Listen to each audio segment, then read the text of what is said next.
Okay, so here we have Amelia Huss. She's a former CIBACS student from a few years ago. She gave a pretty clean looking resume. Let's go over the first section of her resume.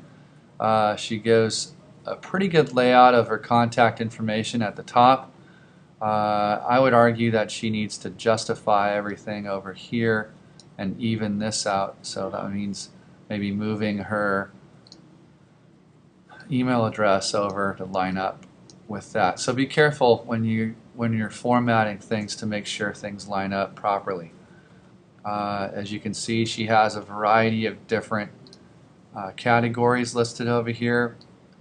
We have objective, work experience, and CIBACS experience. I'd recommend all three of those. If you have enough things in your CIBACS experience that you'd like to include, then go ahead and do that. Please notice that she's lined up everything far to the left for her major categories, and then she uses bullet points to separate the different pieces of her resume puzzle.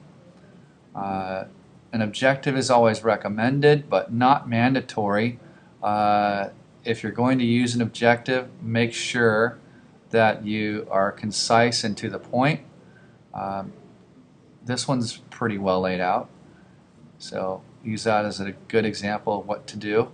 Here you have her work experience. You can see that she's decided to lay out her dates of employment based on these parentheses here. Some people handle it differently and explain the job requirements on this side and then end up putting the dates over to the right. So that's going to be up to you on how to handle it.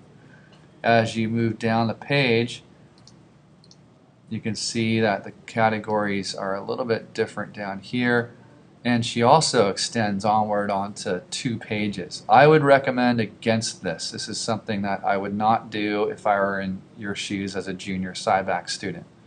That is way too much detail. She went way overboard. She needs to be more selective in her approach to her resume. If at all possible, try to fit everything that you want on your resume on 1 page. This is a snapshot view of you. You're trying to sell yourself, and somebody in a hiring position, especially if it's in an entry-level position like the ones you'd be trying for first, are only going to read through 1 page of your document. They wouldn't consider moving on from that. So make sure that you have everything lined up well and you're using good proper headings. These are both okay. I might consider, if education was a major factor, moving that up to the top instead. So make sure you select what you'd like to do with that. Anyway, this is a pretty good, well laid out resume, so consider using it as a good example.